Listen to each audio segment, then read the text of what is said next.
노후라고 생각하세요, 여러분? 노후 준비 언제부터 해야 되는 거죠? 노후 준비에도 골든 타임이 있다고 그러는데 이거 좀 알고 있어야 되지 않을까요?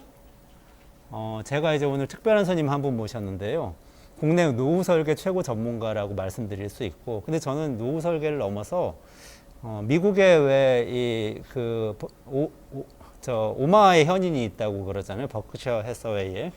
워렌 버핏이죠. 근데 한국에는 저는 여의도에 현인이 있다고 말씀드리고 싶어요. 제가 개인적으로 오늘 모신 이 분을 23년 전에 처음 뵀었어요. 증권시장을 담당하는 기자 생활할 때였습니다. 저 언론사 출신이라.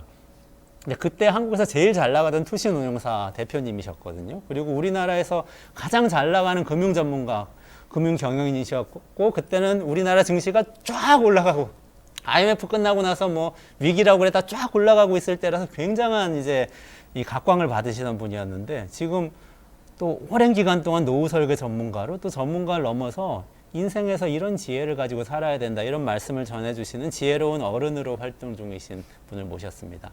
강창희 대표님이신데요. 강창희 행복 100세 자산관리연구회 대표님 모셨습니다. 안녕하세요. 과찬이 말씀. 네, 아유, 이제 진짜예요. 먼발치에서 제가 뵀던 게 벌써 20 몇 년이 지났더라고요. 20 몇 년 전에 제가 다른 그 기자분으로부터 실력 있고 인품 좋은 기자 한번 소개하겠다고 그래서 제가 그때 만난 기억이 남네요. 아유, 저야말로 과찬이시네요. 근데 제가 신입 경제부 기자였어요, 그때. 네. 그래서 이렇게 보니까, 와, 그때 우리나라 증시가 엄청 잘 나가고, 그때 여의도 증권맨들 뭐 돈도 많이 벌고, 뭐 엄청 이렇게 언론의 각광도 받을 텐데, 그때 제일 또 잘 나가는 투신사 이 대표님이셨고, 현대투신이라고. 네, 현대투신운용 그때 대표님. 바이코리아 펀드. 그렇죠. 출시하고 그럴 테니까. 그때 막 한국을 사세요 그러면서 굉장한 이 선풍적인 여러 가지 지금 좀 후회도 많습니다만은. 그러세요. 그 말씀도 좀 오늘 해주시면 좋겠습니다. 근데 혹시 실례지만 그때도 제가 뵙기에는 대표님이셨으니까 굉장히 연세가 있으셨거든요. 제 젊은 기자일 때. 지금 혹시 연세 여쭤봐도? 지금 저 76세입니다. 아이고, 근데 너무 건강하시고 지금 활발하게 활동도 너무 많이 하시는 걸로 제가 알고 얼굴이 좀 이렇게 있는데. 우악스럽게 생겨서 그렇지 사실은 종합병원입니다. 아이고, 그러시군요. 그러면은 지금 활동 어떻게 하고 계신지 좀 여쭤봐도 될까요? 강연 많이 하신다고 제가 얼핏 들었는데. 그러니까는 이 생애 설계, 인생 설계와 자산 관리 이걸 주제로 해가지고요. 뭐 공부도 하고 공부 모임도 갖고. 그다음에 이제 강의를 많이 하고요. 그다음에 또는 유튜브나 방송 활동 또 뭐 기고 뭐 여러 가지 활동을 하고 있습니다. 1년에 170차례 강의하셨다고 그런 얘기가 또 언론에도 있고 그렇더라고요. 예, 제가 한창 그 미래에셋에서 많이 할 때는 1년에 340번까지 한 일이 있었는데요. 1년이 365일 아닙니까? 그거에 비하면 지금은 뭐 많이 줄어들었지만 그래도 이렇게 유튜브를 통해서 뭐 100만 조회 이렇게 나오고 그럴 때는요. 보람을 느낍니다. 많은 분들이 제 얘기에 경청해주고 있구나 그런 생각을 합니다. 네. 오늘도 100만 뷰가 나오기를 기원하면서 한번 여쭤보겠습니다. 근데 저는 오늘 이렇게 너무 오랜만에 뵈니까 좀 솔직한 질문을 좀 하고 싶은데 좀 여쭤봐도 됩니까? 개인적이실 수도 있는데 그때는 바이코리아 펀드 그러면은 국내에서 가장 잘 나가는 펀드고 또 성장하는 주식들을 막 사고 사람들에게 우리 미래가 밝으니까 투자하라고 권유도 하고 이런 느낌으로 저는 그때 기억을 하고 있는데 사실 노후 설계 전문가라고 그러면 이제는 뭔가 이렇게 좀 차분하게 이렇게 차분하고 겸손하게 살아가야 되고 이런 지혜를 또 말씀을 하시는 것 같기도 하고 좀 격차가 있는 것 같은데 어떠세요? 제가 그러니까 2000년 초에 그 투신운용사, 자산운용사, 펀드를 운영하는 운용사의 대표를 하면서 자산운용업이 성공을 하는 데는 운용만 잘해도 되는 게 아니라 투자자들이 단기 시황에 쫓겨서 사타파르타를 반복해서는 안 되는구나. 이 장기 투자, 분산 투자 원칙을 지키도록 설득하는 일이 중요하구나. 그리고 이제 미국이나 일본의 제 나이 또래 된 분들을 보니까 투자 교육이란 걸 하고 있더라고요. 그래서 이걸 내가 해야 되겠구나. 그래서 그때부터 이 투자 교육을 시작했고 그걸 하다 보니까 베이비부머 세대들의 은퇴가 시작이 되니까 저한테 노후에 대해서 질문하니까 지금은 이제 노후 설계 교육을 하고 있는데 제가 50년 전에 이 업계에 들어올 때 50년 후에 이런 노후 설계 교육을 하리라고는 꿈에도 생각을 안 했는데 이게 일의 연장선상에서 하다 보니까 어떤 면에서는 50년을 금융투자학부에서 일을 했지만은 이 비즈니스 모델이 할까요? 하는 일은 많이 바뀌어봤어요. 처음에는 이제 일본 투자자들에게 우리나라 주식 투자를 중개하는 일을 했거든요. 아, 그리고 이제 그때 일본이 잘 나갈 때니까 일본을 배우자 뭐 이런 일 했는데 제가 이제 귀국을 해서 본사에 국제 영업 분야 하라고 있는데 보니까 그때는 이 뭐냐면 일본이 많이 이게 좀 쇠락해 가고 그게 있으니까 몇 년쯤입니까? 그 1989년 2월에 제가 그러니까 일본의 버블 경기의 피크에 본사로 돌아왔죠. 네네. 그러니까 옛날 동경에서 같이 소장하던 사람들이 다 잘리더라고요. 아, 그래서 저는 그때 다행히 일본이 일본을 배우자라는 얘기를 외치다가 일본이 잘못되니까 왜 일본이 잘못됐는가, 뭐가 문제인가, 우리는 어떻게 해야 되는가 그런 글들이 많이 나왔기 때문에 그걸 이제 계속 이야기를 하고 그러면서 같은 그 금융 투자 시장에서도요 이게 이제 주식을 사고 팔고가 문제가 아니고 자산을 운용하는 그 자산 운용업이 참 중요하구나 그런 얘기를 계속 외쳤더니 저보고 그러면 네가 그 회사 사장을 해보라고 그래서 제가 투신운용사 사장을 하게 됐거든요. 그렇게 되신 거군요. 네. 네네. 또 그 사장을 하면서 보니까 이 사실 아까 말씀드린 것처럼 원칙을 지켜서 투자하도록 설득하는 일이 중요하구나 해서 그 투자 교육이 시작이 됐고 네. 그러다 보니까 또 이 은퇴 관련해서 노후 설계 아, 저는 의식하지 않았는데 이렇게 쭉 지나온 일을 돌이켜 보니까 그 하는 일을 조금씩 바꿔서 해왔다 이렇게 말씀드릴 수 있겠습니다. 그러니까 어떻게 보면은 이게 계속 연장선상에 있네요. 이게, 그렇죠, 이게 그렇죠. 어떤 뭐 네. 잘 나가는 금융인 하시다가 확 노후설계 예. 전문가로 이렇게 돌변하신 게 아니시고. 네네. 그러시네요. 그리고 어떤 면에서는 이제 옛날에 그 미국의 카터 대통령이 대통령 때는 좀 평판이 나빴는데 네. 나중에 그 여러 가지 헤비타트 사랑의 집지기 운동 이거 하면서 굉장히 그분이 많은 사람들한테 칭찬을 들었잖아요. 그렇죠. 네. 저도 생각해 보니까 금융 투자업의 큰 뭡니까 본업은 이제 그 고객을 유치하는 영업이 있고요. 네. 그다음에 분석을 하는 조사, 리서치가 네. 있고, 그다음에 이제 운용이 있는데 어떻게 보면 저는 영업도 제대로 한 것도 아니고, 그다음에 리서치의 전문가도 아니고, 그다음에 그 운영의 전문가도 아닌데 어떻게 하다 보니까 이 지금 이 투자 교육 이런 그다음에 노후 설계 교육 이런 분야를 만났는데 그게 또 제 취향에 맞았던 것 같아요. 네, 그래서 네, 네, 네. 그 덕을 보아서 지금까지 일을 하고 있습니다. 저도 생각나는 게 20여 년 전에 처음 뵀을 때 네. 일본 말씀을 하시면서 일본이 네. 잘 나가다가 이렇게 꼬꾸라졌다고 하시면서 네, 네.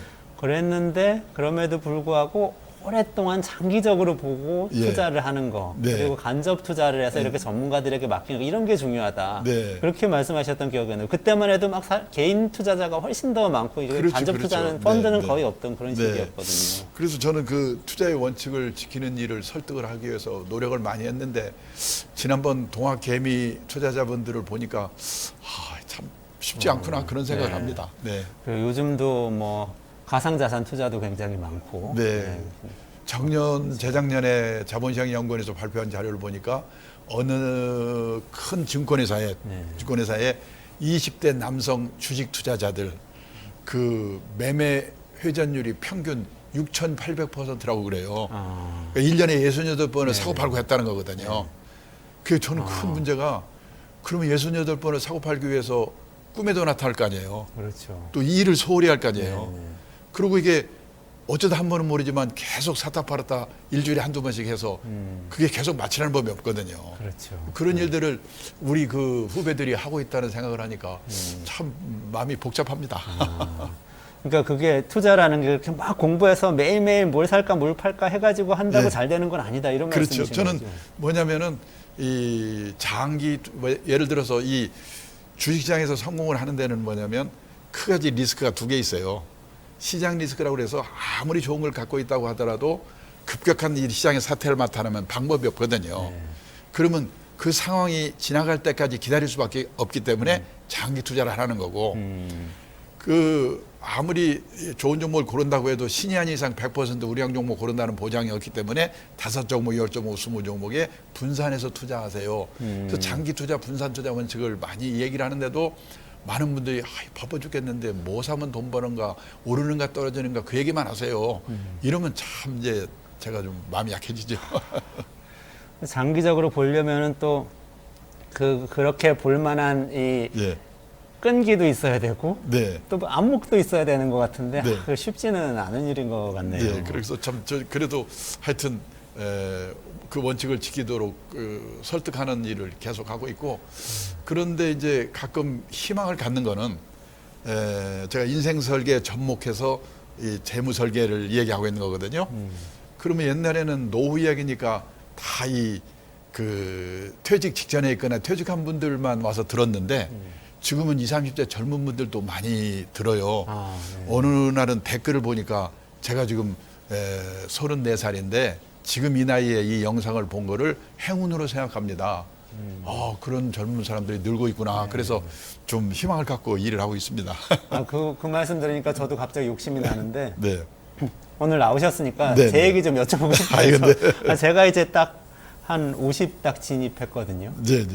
50대 초반인데 네. 저 사실 뭐 여러 가지 일을 했습니다. 예, 그 전에 맞죠. 언론사 기자 생활 뵀을 때는 네. 언론사 이 경제부 기자 생활 할 때고 네, 네. 나와가지고 또 네. 시민단체도 만들어서 네, 운영을 네. 하고 네. 정책 싱크탱크 만들어서 운영하고 뭐 정당도 만들고 방송하고 글 쓰고 네. 뭐 정치에도 참여했다가 나왔다가 여러 가지 일을 하면서 좋은 일 하겠다고 나름대로 뛰어다녔는데 네, 네.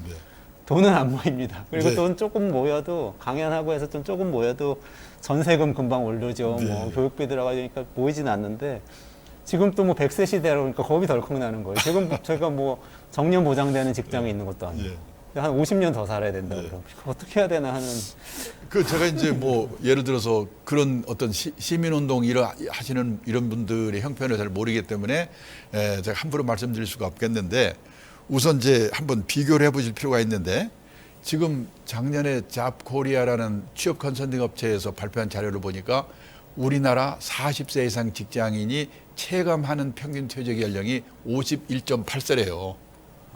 그러니까 지금 일반 회사 다니는 분들도 지금 이제 퇴직할 나이는 비슷하게 됐는데 지금 우리 소장님은 아직도 여러 가지 활동을 하고 있으니까 전혀 그렇지 않고 그다음에 또 하나는 지금 예를 들어서 이제 우리 인생에서 재산이 제일 많았다가 50대라는데요. 50대 가구의 통계청 자료를 보니까 가구당 평균 총 자산이 6억 4,200이랍니다. 6억 4천이. 예. 거기에 이제 우리나라는 가계 부채가 많잖아요. 부채 차입금이 평균 1억 800이래요.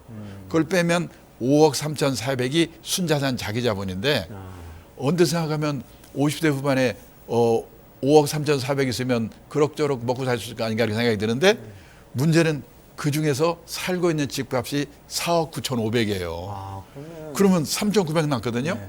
그러니까 우리나라 평균이 그러니까 지금 이 평균 이분들에 비교해서 본인의 자산 상태가 어떤지 생각해보고 한번 저기를 하시고요.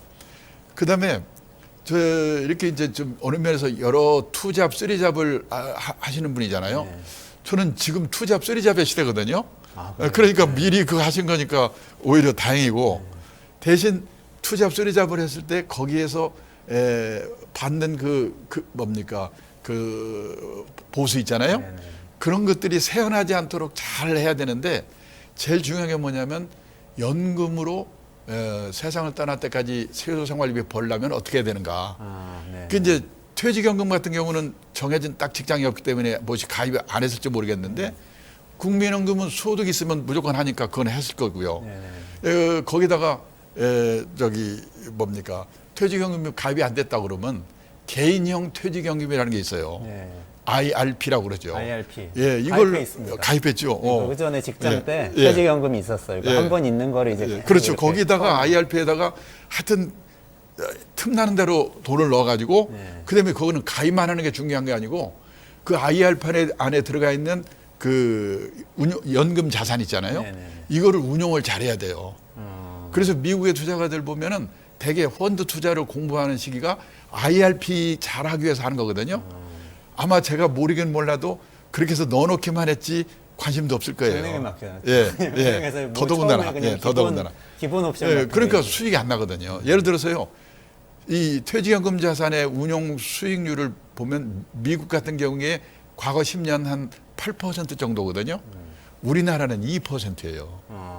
일본은 4%고. 네네. 그러니까 2%를 운용해서는 나중에 저기 좋은 그 뭡니까 많이 받을 수가 없거든요. 네, 지금 물가도 그러니까 3% 넘게 아무리 오르는데. 바빠도 원칙을 지켜서 내 IRP에 들어가 있는 그 연금 자산을 좀 운용하는 노력을 또 하셔야 되고요. 그럼 그거는 뭘 펀드를 찾아가지고 그렇죠. 넣어야 펀드를 됩니까? 찾는 게 뭐냐면 간단합니다. 전문가 한 사람을 잘 알아둬가지고 여기에 넣을 펀드 좋은 거를 골라달라고 해야 돼요. 네. 좋은 펀드라는 게 뭐냐면 그 운용회사가 평판 있는 좋은 회사여야 되고요.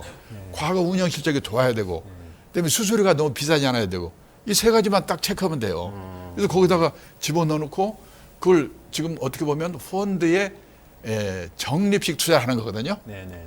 그 적립식 투자 앞으로 끊임없이 계속해 나가면 투자면은 뭐 매달 일정한 금액을 계속 일정한 금 안 냈더라도 있을 때마다 넣으면 되니까 네네. 적립 투자지만 뭐 매달 정해서만 하는 게 아니라 네네. 간헐적으로 하더라도 하는 거니까 아. 그 노력을 열심히 하시면 되고 일단 IRP가 굉장히 그렇죠, 중요하군요. 그렇죠. 네네. 예. 그런 노력을 하실 필요가 있습니다. 국민연금하고 예. 그 국민연금은 이미 있고, 들으셨으니까. 그 IRP하고 이렇게 좀 생각을 하면 네. 일단 이게 예, 예. 재무적인 부분 좀 그리고 이제 되겠네요. 사모님도 일을 하시는지 모르겠는데 뭐 같이 똑같은 합니다. 일을 네. 하고. 네. 아, 같이 그다음에 일을 또 하면서. 하나는 시민운동하고 그러시니까 의식이 깨어 있으시기 때문에 자녀 교육비에 돈을 많이 안 쓰실 거예요. 안 쓰도록 해야지 됩니다. 네. 예.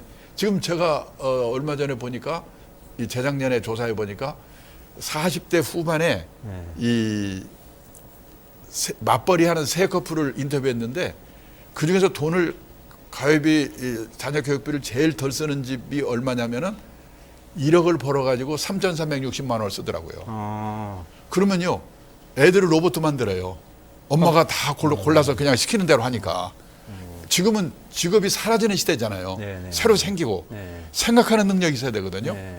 그러니까 오히려 그 돈을 안 쓰면은 노후 준비도 되고 네. 애가 생각하는 애로 만드니까 네. 애한테도 좋고 네. 그러니까 지금 본인의 그 입장을 긍정적으로 활용하게 되면은 아, 훨씬 더 그러니까 돈 관점에서도 예. 아이 교육비에 너무 많이 쓰는 것은 좋지 않다. 예, 안 쓰게 되죠. 뭐 네, 그러니까 네, 그런데 그런- 안 쓰는 게 오히려 또 교육적으로도 예, 좋다. 좋을 수 있다. 네. 아, 예, 그거는 그런 일석이조라 희망이 되는 말씀입니다. 그리고 지금 다른 사람들은 51.8세 지금 퇴직해가지고 어떡하지 그러고 있는데 지금 앞으로도 얼마든지 일할 수 있잖아요. 예. 이 방송이 잘 되거든요. 방송 처음 시작해가지고. 근데 주변에 보면은 네. 40, 50대에 저 같은 사실 처지가 많은 것 같아요. 아주 네. 뭐 공무원이나 교수된 그런 친구들 말고는 네. 대부분 뭐 말씀하신 대로 퇴직하고 뭐 또 자영업 시작하기도 하고 제 네. 나이 때. 네. 또 아니면 대기업 있다 중소기업 옮겨가서 그다음부터 자주 이렇게 옮겨 다니기도 하고 그런 친구들이 많은데 그 저희의 공포는 네. 지금 70대 이상 강 대표님 안 그러시지만 네. 어르신들 보면 또 어렵게 사는 분들이 너무 많다는 얘기가 좀 많아요. 그러니까 지금 말씀드린 것처럼 50대 인생 재산이 제일 많을 때가 이 정도고 그다음에 순자산만 순금융자산만 보면 뭐 3,900만 원이라고 했지 않습니까?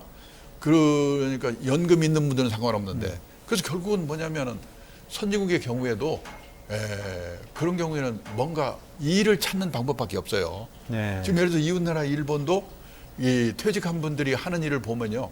아파트 관리인이 제일 많고 그다음에 그 하기 위해서 50대 1이랍니다. 아, 예. 그렇기 때문에 저는 앞으로 100살까지 사니까 자기 모자라는 노후 자금을 보충하기 위해서도 그렇고 건강을 위해서도 그렇고 부부의 화목을 위해서도 그렇고 뭔가 하여튼 소일거리를 찾는 거가 지금 우리 이제 새로 그 고령세대 들어가는 분한테 중요하지 않을까 그런 생각을 합니다. 할 일을 찾아야 한다. 네, 이거 굉장히 중요한 네, 말씀이시네요. 네, 그것도 좀 쉬운 일은 아닌 것 같습니다. 아니죠. 근데 그런 거를 이제 젊을 때부터 준비를 해야 되고 저는 그런 면에서 참 일찍 그 일본에 근무하면서 고령 사회가 우리보다 30년 20년 앞서가는 사회를 미리 본 것 때문에 오래오래 일을 해야 되는구나 하는 생각을 좀 간접적인 경험으로 미리 한 거가 저는 큰 도움을 받았습니다. 네. 후배분들도 좀 그런 생각을 하셨으면 좋겠다는 생각이 들어요. 20, 30, 40대도 사실 다 그런 생각을 해야 되겠네요. 그렇죠. 그래서 저는요. 노후 준비는 직장 생활 시작과 동시에 시작해야 된다. 시작과 동시에. 그럼 뭔 노후 준비를 20, 30대가 하냐? 20, 30대는요. 연금, 국민연금, 퇴직연금, 개인연금, 삼층연금 가입 시작하는 거가 노후 준비예요. 아, 삼층연금. 가입, 국민연금, 퇴직연금, 개인연금. 이렇게. 회사가 퇴직연금 도입 안 해놓은 사람은 IRP로 하면 되는 거거든요. 네네네. 개인연금은 자기가 하는 거고. 네. 그래서 이거를 하고 이 연금 자산을 운용을 하면서 투자에 관한 공부를 해가지고 다른 돈도 운용하는 걸 하고 그게 20대 30대 할 일이고요. 그다음에 더 중요한 거는 20, 30대는 인적 자본 투자, 몸값 높이는 노력을 하는 게 참 중요하거든요. 왜냐하면 오래오래 일해야 되고 직업이 사라지는 시대에 생기는 시대니까 자기 몸값 높이는 노력을 끊임없이 하지 않으면 안 되거든요. 그 20, 30대 그걸 하면 되는 거예요. 네네네. 그리고 40, 50대가 되면 건강의 신호가 오기 시작하니까 건강 리스크 관리를 시작하고 그다음에 이제 자녀들이 초등학교 이제 고학년 되기 시작하거든요. 거기서 자녀 교육이라든지 이런 자녀 결혼 문제, 자녀 리스크 관리를 시작하면은 나중에 자녀도 망쳐먹고 본인도 망쳐먹으니까 40대는 건강 리스크와 자녀 리스크 관리 시작. 그 자녀 리스크라고 예. 하니까 기분이 좀 이상한데 저도 아이들이 있는데 예. 아이들이 나한테 리스크다. 그러니까 뭐냐면 그 걔네들에게 돈을 너무 많이 퍼부어서 로봇을 만들면 자녀의 인생도 망쳐먹고 내 노후도 망쳐먹기 때문에 그걸 자녀 리스크라고 그러는 거죠. 돈을 너무 많이 쓰면 안 된다. 네, 기본적으로 네. 이런 네, 네. 이런 생각이신 거죠. 네. 근데 진짜 그리고 이제 50대, 60대가 되면 퇴직을 앞두고 있으니까 가계자산의 구조조정을 하고 그다음에 퇴직 후에도 3, 40년 뭘 하고 살 건가 그런 준비를 하고. 구조조정이라면 어떤 걸 해야 첫째는요. 우리나라는 가계 부채가 많아요. 네. 저 평균 1억 800이라고 그랬잖아요. 그 50대가 그 가계 부채를 쓸데없는 거 팔아서라도 줄이고 퇴직해야지 되거든요. 네. 그 두 번째는 우리나라는 재산이 80%가 부동산이에요. 이게 부동산 가격이 조금만 떨어지면 큰 문제거든요. 네. 이게 균형 있는 가계자산 구조를 만드는 거. 그 구조 조정. 근데 또 우리 윗세대는 예. 집 한 채는 그래도 갖고 있어야지 이 생각이. 근데 이제 그런 굉장히- 것들이 여기 오늘 시간이 많지 않기 때문에 자주 못 하는데 일본이 과거 20년, 30년 이 장기 주택 가격 하락 현상을 보니까 앞으로 우리도 그럴 가능성이 매우 크거든요. 그러니까 여기서 정말 그 문제를 심각하게 생각해보고 그 부동산에 편중되어 있는 자산 구조를 고치는 노력을 하지 않으면 노후가 불행해질 수 있다. 대표님 그래도 나오셨으니까 예. 강남 집 값은 그래도 불패니까 그거 하나는 그게 이제 사려고 그게 지금 이제 막 엄청 예를 들어서 그러거든요. 보면은요, 그 마지막까지 남을 때라고들 그러는 거는 있지만은 교육제도가 바뀐다든지 뭐가 그러면은요, 그건 그렇게 꼭 말할 수가 없어요. 단언할 수는 없고 일본의 트렌드를 보면 그러니까 뭐냐면 그 거기에도 장기 투자, 분산 투자 원칙이 적용이 되는 거죠. 네. 만약의 경우로 생각해서 항상. 예. 그것도 분산을 해야 되는데 예를 들어서 빚을 잔뜩 내서 뭐 네. 몇십억짜리 집을 사놓는 거는 그렇죠. 리스크다. 그러니까 저는 이렇게 보시는 거죠. 뭐냐면 투자라고 하는 것은 리스크가 따르는 것입니다. 따라서 재산이 한 곳에 집중되어 있으면 안 됩니다. 네. 갖고 계신 재산이 100% 부동산에 몰빵되어 있으시다면 그 부동산이 오를 때 오를망정 네. 우선 10% 20%라도 금융자산을 가지세요. 그리고 나이가 들어가면서 금융자산의 비중을 높여가셔야 됩니다. 네네. 그래서 환갑 나이쯤 되면은 부동산과 금융자산이 선진국 수준의 비율은 아니더라도 반반 정도는 되도록 노력을 해야 된다. 네. 그래야지 주택 가격이 오르든 떨어지든 주택 빈곤 하우스 푸어는 안 된다. 이런 말씀을 드릴 수밖에 없어요. 그리고 여전처럼 과도한 부채를 안고 집 사는 거는 앞으로 많이 조심해야 된다. 뭐 이런 말씀은 원칙이지만 드리고 싶네요. 그럼 부동산 반, 금융 반이라면 5억짜리 집을 하나 갖고 있다면 금융산 5억 있든지 5억 정도는 펀드에 그게 있거나 도저히 안 이래야 된다면 한다. 그 5억짜리 부동산을 주택연금을 가입을 해가지고 네. 그 연금을 받고 있으면 그 간접적으로 구조조정하는 그 효과가 있죠. 주택연금을 네. 받는다. 예, 예. 그게 영목이론이 영목이론 그거죠. 그러니까 네, 네. 막 집을 맡겨놓고 계속 연금 형태로 이제 받으니까 그게 돈을 줄이는 받는 거죠. 그게 주택 비중을. 점점 네. 줄어가는 네. 그런 형태군요. 네. 근데 뭐 또 이게 좀 어리석은 질문인지 모르겠는데요. 네. 저도 또 제 얘기입니다. 네. 예를 들면 55세까지 얼마 모아놔야 된다. 이런 네. 거 혹시 이런 팁이 있습니까? 그 저는 지금 이제 금년 초에 국민연금연구원에서요 부부 적정 생활비가 전국 평균으로는 월 277만 원이라고 그러고 그다음에 서울의 경우는 330만 원이라고 그렇게 330만 원. 나왔으니까 네. 그거를 기준으로 해서 내가 필요할까라고 생각해야 되는데 기본적으로는 주어진 상황에 맞춰서 사는 능력을 기르는 거가 제일 중요한 것 같습니다. 왜냐하면 우리가 지금 지난 30년, 40년 세계의 역사에 없는 우리가 고성장 시대를 살았기 때문에 우리는 의식하지 못하고 우리는 아낀다고 생각하는데 미국, 일본 선진국 사람들이 우리를 보면은 너무나 낭비 요인, 거품 요인이 많거든요. 애들 과외비도 그거고요. 네, 그래서 그런 낭비 요인, 거품 요인을 하는 노력을 해야 되고 우리가 경제적으로 자립해야 된다고 그러잖아요. 네. 그러면 돈이 많이 모아야 된다고 생각하고 재테크만 생각하는데 아니고 주어진 경제적 상황에 자기 자신을 맞춰 넣는 걸 기르는 거가 훨씬 더 중요하다.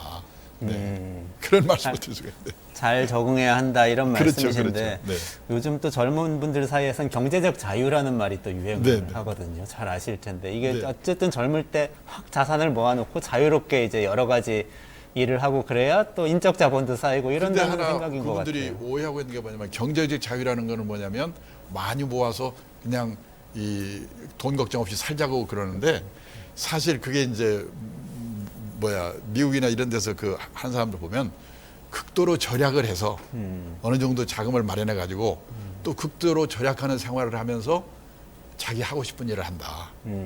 그게 어떻게 보면 또 경제적 자유예요. 아, 네. 덜 쓰고 거품을 빼는 것도 자유를 획득하는 방법이다 그렇죠. 이렇게 말씀을 네. 하시네요. 네. 아까 연금을 계속 3층 연금으로 말씀하셨는데 이거는 되게 긴 이야기일 것 같긴 한데요. 이게 간단히 정책도 말씀드리면 있고, 네. 선진국이라고 하는 것은 이 노후 자금을 몇 억씩 들고 있는 나라가 선진국이 아니고 네네. 세상을 떠날 때까지 최소 생활비 정도를 공적 사적 연금으로 확보하고 있는 나라가 선진국이거든요. 네. 예를 들어서 미국, 일본, 독일의 노인분들에게 매달 주수요원이 뭐예요? 그렇게 물어보면 예, 연금이에요. 이렇게 대답하는 비중이 70-80%, 80-90%예요. 70-80%. 예. 네. 근데 우리나라는 그럴 수 있는 분이 학교 선생님, 공무원, 군인하고 일부밖에 없으니까 20% 정도밖에 안 되거든요. 그러니까 뭐냐면 이 3층 연금, 국민연금, 퇴직연금, 개인연금으로 세상 떠날 때까지 최소 생활비를 확보하는 거, 그 노력을 하는 거가 이 지금 가장 중요하고 네네. 그러기 위해서 직장 생활 시작과 동시에 그 새 연금을 가입을 하고 연금 자산 그 운용에도 신경을 써야 된다. 네네. 그런 뜻이 되겠습니다. 직장 생활 시작하자마자 예, 예, 연금 준비를 시작해라. 예, 그리고 연금은 2, 3년에 되는 게 아니거든요. 네네. 적은 금액이라도 20년, 30년 오래 넣어야 되니까. 네네. 그래서 직장 생활 시작과 동시에 삼성연금 가입하는 것이 노후 준비다. 네네네. 다들 미쳤냐 무슨 20대한테 노후 준비냐고 그러는데 그런 뜻으로 너무 말씀드리는 중요한 거예요. 얘기네요. 네. 그 얘기하고 네, 그다음에 인적 자산을 준비하라는 그 걸 인적 자본 투자. 계속해서 뭐 예. 지금 뭐 파이썬을 배우든 인공지능을 배우든 그렇죠, 이런 것 같으면 계속 자기한테 투자를 지금 하는 우리 거죠. 저기 이 소장님도 그 인공지능 관련해서 뭐 지금 박사과정 공부를 했다고 제가 아까 저도 들었는데. 열심히 하고 있습니다. 네. 네. 끊임없이 저도 지금 매일 신문 5개씩 스크랩합니다. 아 그러시군요. 네. 그런 노력을 안 하면 안 되죠. 네. 이게 지금 오늘 예. 사실 이제 연금하고 관련해서 더 좀 국회에서 막 논의도 하고 정책 논의도 하고 그래서 더 자세히 여쭤보고 싶었는데요. 네. 이거 오늘 시간이 좀 많이 부족한 것 같고 혹시 좀 앞으로 조금 더 여쭤봐도 될까요? 시간이 많으면 네. 네네네. 그러면은 다음에 한번 모셔서요. 오늘 미처 마무리 못한 이 3층 연금에 대해서 좀 더 자세히 여쭤보고요. 그 뒤에 또 어떻게 노후 설계를 해나가야 될지를 괜찮으시면 지속적으로 좀 이렇게 가끔 점심시간에 여쭤도 되겠습니까? 네. 아유, 감사합니다. 예, 감사합니다. 그러면은 다음 시간을 기대하면서요. 오늘 인사드려야 되겠습니다. 강창희 행복백세 자산관리연구회 대표님이었습니다. 감사합니다. 네, 감사합니다. 네, 저 이원재 끝내주는 경제 파일럿이었고요. 우리 파일럿 한 번 더 해야죠. 예, 그래서 다음 주 월요일 그 11일에 본방송 시작하는데요. 8일 금요일 점심시간에 파일럿 마지막으로 한 번 더 하겠습니다. 네, 오늘 들어주셔서 감사드리고요. 금요일 점심 때도 꼭 다시 와주시고요. 그때도 끝내주는 컨텐츠 가지고요. 생방송으로 12시 반부터 찾아뵙겠습니다. 감사합니다.